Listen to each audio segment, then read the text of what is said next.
আসসালামু আলাইকুম প্রিয় বন্ধুরা, আজকে আপনাদের সঙ্গে একটি ভিন্ন বিষয় নিয়ে কথা বলবো। যে বিষয়টা এ পর্যন্ত কেউ ভাবেনি এবং এই বিষয়ে কেউ কথা বলেও নি। আমার মাথায় হুট করে কথাটা এসে গেল, চিন্তাটা আমি করলাম, অটোমেটিক্যালি চিন্তাটা আমার মাথায় এসেছে। কেন এসেছে সেই বিষয়টা আমি আপনাকে পরে বলছি। এই যে এখানে যে সমস্ত জায়গাগুলো দেখছেন, এই যে ক্ষেত আছে, ধান ক্ষেত, তারপরে হচ্ছে এই দিকে যত ক্ষেত দেখতে পাচ্ছেন, এগুলো হচ্ছে একটু নিচু জলাভূমিই বলা চলে, জলাভূমিও নয় ঠিক। এটা আবাদ হাল চাষের জন্য, চাষাবাদের জন্য একটু উপযুক্ত জায়গা। কিন্তু এই বর্ষাকাল এলে এই জমিগুলো সম্পূর্ণই জলের নিচে ডুবে থাকে। সাধারণ মানুষ, গ্রামের আমরা যারা আছি তারা সবাই এখান থেকে মাছ ধরে আনন্দ করে, বা মাছ ধরাটাই একটা বড় আনন্দ। বর্ষাকালে প্রচুর প্রচুর পরিমাণে জল থাকে। এই পর্যন্ত ওই যে দূরে দেখতে পাচ্ছেন, দূরের যে গ্রামের গাছপালাগুলো দেখতে পাচ্ছেন, ওই পর্যন্ত, ওখান থেকে ঘুরে এ পর্যন্ত ওই যে বাড়িগুলো আছে, এই সমস্ত জায়গাটাই জলাবদ্ধ অবস্থায় থাকে, বেশ কিছুদিন থাকে। এইদিকে ওই যে আপনি দেখতে পাচ্ছেন, যে জায়গাটা দেখতে পাচ্ছেন অনেক দূরের অবস্থা। তারপর এই বাড়ির যে বাগান দেখতে পাচ্ছেন, এই পর্যন্তই জল থাকে, হাবুডু থই থই জল থাকে। তো বর্ষা নেমে গেলে এখানে এইভাবেই ধানের আবাদ, সকল প্রকারের, এমনকি সবজির আবাদ, এই যে এখানে ভুট্টা লাগানো আছে, ভুট্টার আবাদ, এমন কোনো আবাদ নেই যেগুলোর আবাদ এখানে হয় না। খুব সুন্দরীয়, খুব দোআঁশ, বেলে দোআঁশ মাটি এখানকার, খুব সুন্দর লাগে। তো আসল টপিকটা যেটা, সেটা নিয়ে আমি কথা বলবো, সেই বিষয়টা আমি আপনাদেরকে বলছি। কবুতরগুলো ক্ষেতের মধ্যে নেমে নেমে কি খাচ্ছে কে জানে, আমি জানি না। এখানে খাবার মতো কি আছে সেটা কবুতরই ভালো জানে। হয়তোবা ধান কাটার সময় অনেক ধান পড়ে গেছিল ক্ষেতে, সেই ক্ষেত থেকে এখন কবুতরেরা খুঁটে খুঁটে ধানগুলো খাচ্ছে কিনা বলতে পারছি না, তবে কবুতরগুলো এইভাবে খেতে দেখে আমার ভালো লাগছে। এটা একটা পুকুর, বিশাল বড় পুকুর একটা। এটা আগে এক সময়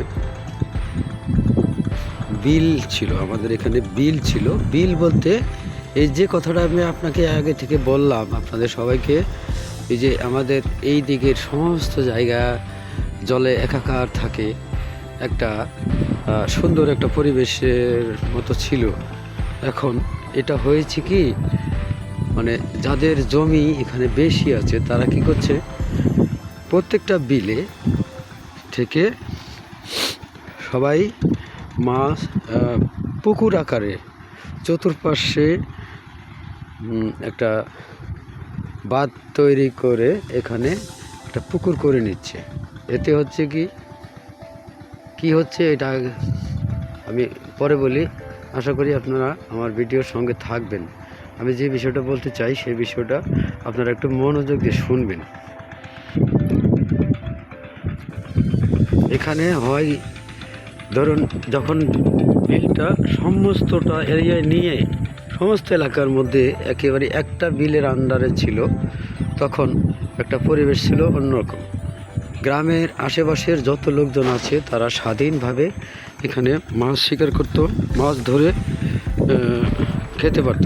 এখন হচ্ছে কি, এই যাদের নিচু জায়গায় জমি আছে তারা এইভাবে পুকুর করে নিয়ে আটকে দিয়েছে সব জায়গা। এখন আর উপরের থেকে পানি এই পুকুরের মধ্যে আসতে পারে না, এখানকার মাছ কোথাও যেতে পারে না। দূর থেকে বানের জলে ভেসে অনেক জায়গা থেকে মাছ ভেসে আসতো। সারা বিল শহর সবখানে মাছের একটা আনাগোনা ছিল।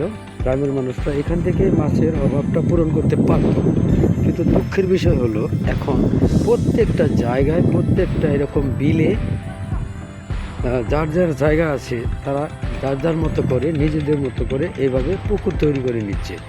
এই যে আমাদের এই জায়গাটার মধ্যে এখানেও দুইটা পুকুর আছে, এই পাশে একটা দেখতে পাচ্ছেন, আর একটু পরে আমি আপনাদেরকে আরেকটা দেখাবো, সেখানে আরেকটা পুকুর আছে। তো এই বিলের মধ্যে যদি যার যার মতো করে ব্যক্তিগতভাবে সবাই পুকুর করে নিয়ে নেয়, তাহলে সাধারণ মানুষ যারা আছে অন্যান্য অনেকেরই জায়গা জমি নেই, যাদের জায়গা আছে জমি আছে কিন্তু একটু উঁচুতে এরকম জায়গায় আছে, তাদের এখানে তো পানি কখনোই থাকে না। তো তাদের জন্য এই বিল থেকে মাছ ধরে খাওয়া ঝামেলা হয়ে যায়, পারে না।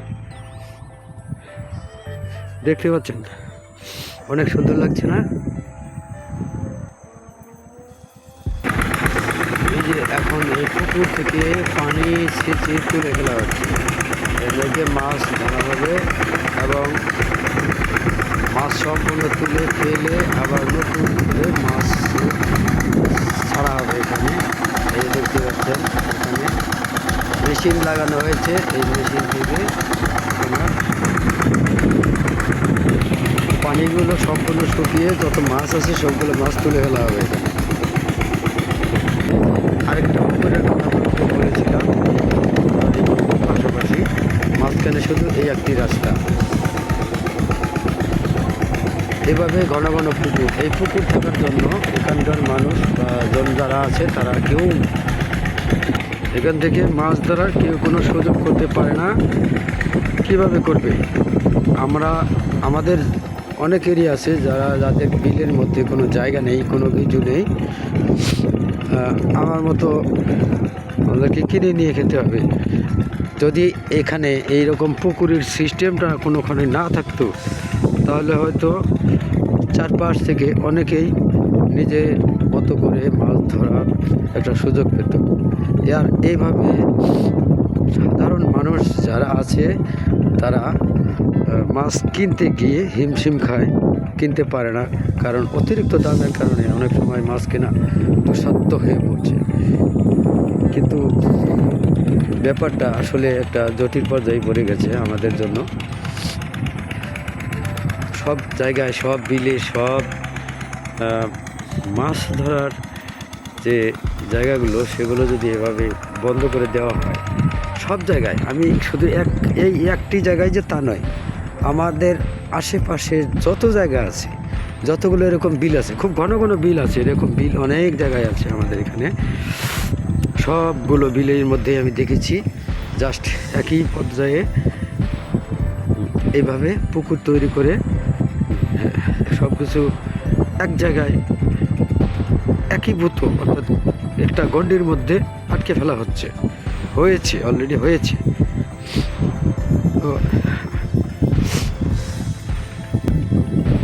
কিন্তু কি আর করার, এখানে যার যার জায়গা আছে তারই অধিকার। সাধারণ অন্য যারা আছে তাদের তো আর কিছু কথা বলার অধিকার থাকে না, সেজন্য কিছু করারও থাকে না। তো আমি মনে করি যে এই সিস্টেমটা যদি বন্ধ করা যায় তাহলে আগের অবস্থাটা ফিরে আসলে সবার জন্যই ভালো হতো আমি মনে করি। কিন্তু জায়গা যার, জমি যার, তারই তো অধিকার। এখানে আর কার কি বলার থাকতে পারে? এই জায়গাগুলোতে ভরপুর পানি থাকে, সবসময় পানি থাকে, কিন্তু এই এরকম পুকুর দিয়ে আবদ্ধ করে ফেলার কারণে এখন আর এই জায়গাগুলো, এখন আর পানি নেই, মাছও নেই। জাস্ট এখন ধানের আবাদ করার জন্য এগুলো তৈরি করে রাখা হয়েছে। ধান লাগানোর সময় হয়ে গেলে অবশ্যই এখানে ধান লাগিয়ে দেওয়া হবে, কিছু করার নেই। দেখুন তো কত সুন্দর একটা পরিবেশ, নির্মল সবুজের মধ্যে এত সুন্দর পরিবেশকে দিনের পর দিন এইভাবেই ছোট করে ফেলা হচ্ছে, ছেটে ফেলা হচ্ছে। দেখতে এই পরিবেশের কথা ভাবতে গেলে আমার খুব কষ্ট হয়। কেন জানেন?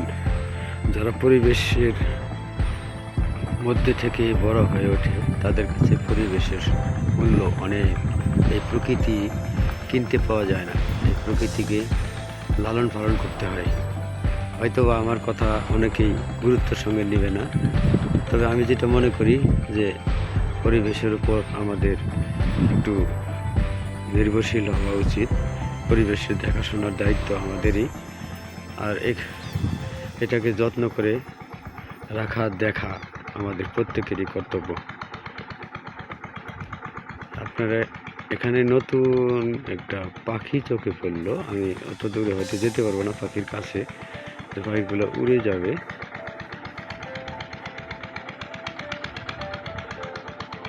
সরু এবং লম্বা লম্বা পায়ের, চিকন চিকন পায়ের ছোট পাখি। এই পাখিগুলো কি পাখি আমি জানি না। ঠান্ডার কারণে এরা জলের মধ্যে নেমেও স্থির হয়ে দাঁড়িয়ে আছে, হয়তো মাছ শিকার করার জন্য। তো কি পাখি আমি জানি না।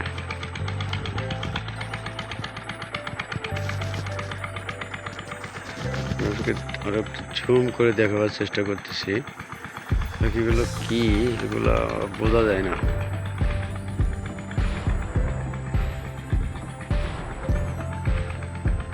দেখি, আমি চেষ্টা করবো আর একটু কাছে যাওয়ার, যদি পাই পাখিগুলোকে দেখাবার জন্য চেষ্টা করব, কিন্তু মনে হয় না পাখিগুলো থাকবে। উড়ে গেছে, পাখিগুলো উড়ে গেছে এই পর্যন্ত। আমি যা ভাবছিলাম তাই। পাখিগুলো খুব ভালো লাগছিল আমার। কি পাখি এটা আমি নাম জানি না, তো দেখতে অত্যন্ত চমৎকার একটা পাখি। এই যে একটা ঝাঁক,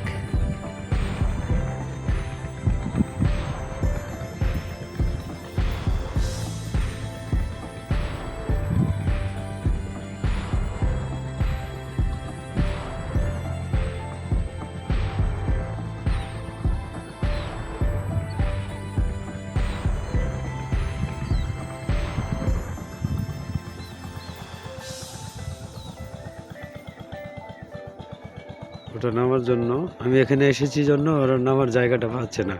চতুর্দিকে তো পানি একটু বেশি, আর যে জায়গাটায় ওরা দাঁড়িয়েছিল এখানে পানিটা কম ছিল। আশা করি ওরা আসবে আবার, নামার জন্য খুবই চেষ্টা করছে।